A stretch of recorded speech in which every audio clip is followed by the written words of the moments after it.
अस्सलाम वालेकुम दोस्तों, कैसे हैं आप? सब ठीक ठाक हैं, खैरियत से हैं दोस्तों। फाइलर और नॉन फाइलर टैक्स के ऊपर बहुत ही ज़बरदस्त वीडियो के साथ आपके साथ हाजिर हैं दोस्तों। Federal board of revenue (FBR) जो कि पाकिस्तान के लोगों से टैक्स इकट्ठा करने वाली एक पाकिस्तान की कंपनी है, एक इदारा है, ठीक है। इससे फाइलर और नॉन फाइलर लोगों से टैक्स लिया जाता है। जो नॉन फाइलर होते हैं उनसे टैक्स नहीं लिया जाता। जो फाइलर हो जाते हैं अपने आप को पाकिस्तान की ये जो इदारा है पाकिस्तान का, उसके साथ अगर रजिस्टर कर लेते हैं तो उनसे वो टैक्स लेते हैं, ठीक है। अब आ जाते हैं कि टैक्स देने वाले में और ना देने वाले में क्या फ़र्क है, क्या फ़वाइद हैं, क्या नुकसानात हैं। बहुत ही ज़बरदस्त किस्म की वीडियो है, ठीक है। अगर आपकी बैंक में इन्वेस्टमेंट है, अगर आप गाड़ी लेना चाहते हैं, अगर आप कोई ज़मीन लेना चाहते हैं, अगर आप कहीं से शॉपिंग करते हैं, अगर आप बैंक से ट्रांज़ैक्शन करते हैं, अगर आपकी जॉब है, बहुत सारी चीज़ों में अलगर्ज़ के आप अगर 24 आवर्स की लाइफ में बहुत सी जगहों पे जाते हैं और वहाँ पे जो है ना अपनी लाइफ में जो आपको जैसे बैंकिंग आप यूज़ करते हैं, जैसे आप मैंने बता दिया है कि आप गाड़ी लेते हैं, तो इन चीज़ों में आपको टैक्स पेयर अगर आप होंगे तो आपको बहुत बड़े फ़वाइद हासिल होंगे, ठीक है। अगर आप टैक्स पेयर नहीं होंगे, अपने आप को FBR से रजिस्टर नहीं किया होगा, तो आपको डबल टैक्स देने होंगे। जी हाँ, बहुत से लोगों को इस चीज़ का पता नहीं है और बहुत से लोग इस चीज़ से डरते हैं कि अगर हम अपने आप को FBR के साथ रजिस्टर कर लेंगे तो इस चीज़ से हमें बहुत नुकसान होगा। ऐसा कुछ भी नहीं है, ठीक है। पाकिस्तान का जो ये जो महकमा है सिर्फ ये चाहता है कि लोग हमारे साथ रजिस्टर हों और सबसे ज़्यादा टैक्स इकट्ठे हों, जो कि एक स्टेट वे से, ठीक है। उसमें से ये नहीं चाहते कि कोई दुगना टैक्स ये लेते हैं या इसमें कोई नुकसान है, ठीक है। क्या फ़र्क है टैक्सेस में, कौन सी इसमें फ़वाइद हैं, कौन से नुकसानात हैं, वो सारे आज मैं आपको इस वीडियो में डिटेल से बताऊँगा। तो आप मेरे साथ जुड़े रहें और अगर आपने इस चैनल को सब्सक्राइब नहीं किया तो प्लीज़ चैनल को सब्सक्राइब कर दें, बेल आइकन प्रेस कर दें ताकि नई आने वाली सारी वीडियोस आपको बर वक्त आपके मोबाइल में मिलती रहें। थैंक यू दोस्तों, मैं हूं आपका होस्ट, आपका दोस्त सफ़ीर अहमद, और मैं आज आपको बताऊंगा कि टैक्स रेट जो कंपैरिजन है फाइलर और नॉन फाइलर का 2023-24 का लेटेस्ट, आज जिस डेट में मैं बैठा हूं बिल्कुल फ्रेश रेट लेकर आपके पास हाजिर हुआ हूं। तो हम ज़रा कंपैरिजन कर लेते हैं। अगर आप अपने आप को FBR से रजिस्टर कर लेते हैं तो किन चीज़ों में आपको फ़ायदा होगा, ठीक है जी।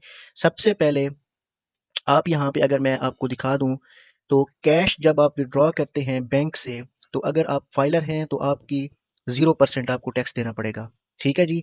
अगर आप नॉन फाइलर हैं तो आपको 0.6% टैक्स देना पड़ेगा।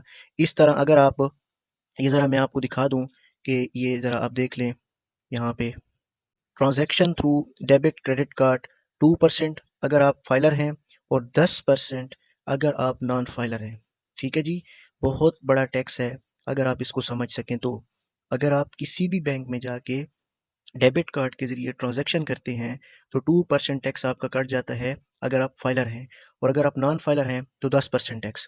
इस तरह परचेज ऑफ प्रॉपर्टी, आप कोई घर लेते हैं, कोई अगर आप प्लॉट लेते हैं, कोई अगर आप कोई भी चीज़ इस तरह प्रॉपर्टी में आ जाती है वो ले लेते हैं, तो उसमें से अगर आप फाइलर हैं तो जस्ट आपको 2% टैक्स देना पड़ेगा, और अगर आप नॉन फाइलर हैं तो आपको 7% टैक्स देना पड़ेगा। और मैं आपको बताता चलूँ कि यही 7% टैक्स पाकिस्तान के सूबा खैबर पख्तूनख्वा के अंदर 50% तक भी गया है, ठीक है। 25% तक भी गया है और दिस टाइम भी बहुत हैवी टैक्स चल रहा है। अगर आप FBR के साथ रजिस्टर हैं तो जस्ट आपको 2% टैक्स देकर आप कोई भी प्रॉपर्टी की चीज़ अपने नाम पे रजिस्टर कर सकते हैं, ठीक है जी। इसके बाद आ जाता है cell of property.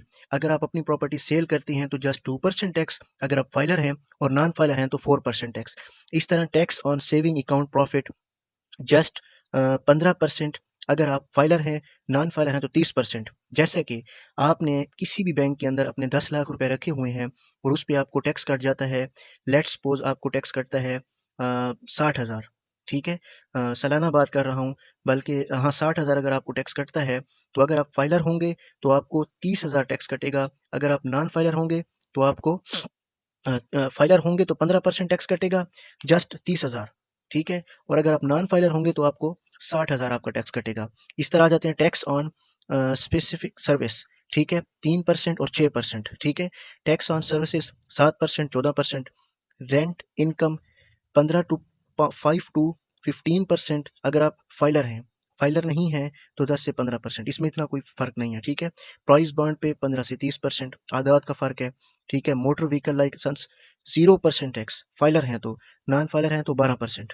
Purchase of vehicle RS 10,000 to 5 lakh, ठीक है। और अगर आप नॉन फाइलर हैं तो 30,000 टू जो है ना इसमें से आ जाता है तकरीबन कोई 15 लाख, ठीक है। इसमें से रजिस्टर ऑफ न्यू व्हीकल उसका भी यही सिस्टम है, ठीक है। तो दोस्तों ये टैक्स ऑफ कमीशन इस तरह आप ये जो है ना 12% है और 24% है, ठीक है। इस तरह और भी जो है ना बहुत से इसमें टैक्सेस हैं। इस तरह दोस्तों नीचे आप प्रॉपर्टी एक्शन पे आ जाएं, 5% टू 10%, ठीक है। एजुकेशनल फीस नॉट अप्लाइबल, ठीक है, इसमें अप्लाई नहीं होती एजुकेशन पे, ठीक है। तो अमेरिकन प्रॉपर्टी 5% टू 1%, ठीक है। दोस्तों बहुत सी ऐसी चीज़ें हैं जिसमें आपको कम से कम 25 से 50,000, 50,000 से लाख रुपए से 2 लाख रुपए का फ़र्क पड़ रहा है, ठीक है। अब आ जाते हैं, अगर आप ये बात पूछते हैं कि अगर आप एफबीआर से रजिस्टर हो जाते हैं तो इन चीज़ों का आपको फ़ायदा है। अब आपका सबसे बड़ा क्वेश्चन कि जी एफबीआर के साथ रजिस्टर कैसे होना है? बहुत ही आसान है। आप एफबीआर की साइट पे जाके भी जो है रजिस्टर हो सकते हैं, लेकिन आपको सबसे बेहतरीन मैं आपको मशवरा दूँगा कि आप मुतल्लिका जो भी आपका शहर है, आप वहाँ जाके किसी अच्छे से वकील से राब्ता कर लें और उससे बताएँ कि हमने फाइलर होना है, ठीक है? जस्ट 3 से 4,000 रुपए में आपको मुकम्मल जो है ना डॉक्यूमेंटेशन करके आपसे वो पूछेगा कि आपकी कितनी प्रॉपर्टी है, आपके कितने पैसे आपके पास हैं, क्या सिस्टम है, क्या नहीं है, वो सारा कुछ पूछ के आपसे आपको जो है ना फाइलर बना देगा। फिर आपको सालाना अपनी आपकी जो भी मतलब डॉक्यूमेंटेशन होगी वो जो भी आपके पास प्रॉपर्टी आपने न्यू ली होगी, जो आपके पास न्यू पैसा होगा, वो जस्ट गवर्नमेंट को आपने बताना होगा। ये नहीं होगा कि गवर्नमेंट उस पे आपसे टैक्स लेगी या कोई इश्यू होगा। अगर टैक्स होगा, मिसाल के तौर पर अगर आपकी 60,000 रुपए सैलरी है, तो उस पे आपको कितना टैक्स देना होगा? ₹250, ठीक है? और उसी 60,000 रुपए के ऊपर वैसे भी आपसे 700-800 रुपए मंथली गवर्नमेंट वाले ले लेते हैं। तो अच्छा नहीं है कि आप फाइलर हो जाएँ और आप ₹250 का टैक्स दें। इस तरह जितनी चीज़ें मैंने आपको बताई हैं, बाइक लेने पर आपका टैक्स नहीं है और अगर आप फाइलर नहीं हैं, तो आप द ब कितना आप ₹1200 दे देते हैं, कहीं पे 10,000, कहीं पे 25,000, कहीं पे कितनी डेली की मुझे तो लगता है कि तकरीबन अगर डेली नहीं तो हर 5-10 दिन बाद हम जो है ना बैंक से ट्रांज़ैक्शन करते हैं, ठीक है? एटीएम कार्ड के ज़रिए वैसे, तो बहुत सी चीज़ों में आपको बहुत बड़ा बेनिफिट मिल सकता है अगर आप फाइलर हो जाएँ तो, ठीक है? सिर्फ़ सालाना आपको अपनी जो आपका एक अकाउंट होगा एफबीआर के साथ उसको आपने सिर्फ़ अपडेट करना होगा, बाकी कोई लेंथी प्रोसेस नहीं है, ठीक है? जब आप उस वकील के पास जाएँगे, आपका कोई दोस्त हो, कोई कज़न हो या वैसे कचहरी में जाके आप वकील से मिल के आप अपने आप को उससे आप मज़ीद भी मालूमात ले सकते हैं। लेकिन ये मैंने आपको लेटेस्ट जो एफबीआर के रेट्स हैं, वो मैंने आपको बताए हैं, ठीक है? और इसमें सबसे बड़े जो आजकल लोगों ने सेविंग अकाउंट रखे हुए हैं अपने बैंकों के अंदर, उसमें से मिसाल के तौर पे अगर आपको लाख रुपए का आपका मंथली टैक्स कट रहा है, तो आपको उसमें से 50,000 रुपए की बचत हो जाएगी। बहुत बड़ी बचत है। लेट्स सपोज़ अगर आपका मंथली हम हिसाब लगाते हैं कि आपका प्रॉफ़िट आ रहा है मंथली, क्योंकि वो टैक्स एफबीआर का प्रॉफ़िट के ऊपर होता है, 30,000 प्रॉफ़िट आ रहा है, तो उसमें कम से कम 6 से 7,000 रुपए आपके टैक्स में चले जाते हैं, ठीक है? दोस्तों उम्मीद है कि आज की वीडियो आपको अच्छी लगी होगी। मिलते हैं नेक्स्ट वीडियो में, अपना बहुत सारा ख़्याल रखें। अल्लाह हाफ़िज़, अस्सलामु अलैकुम।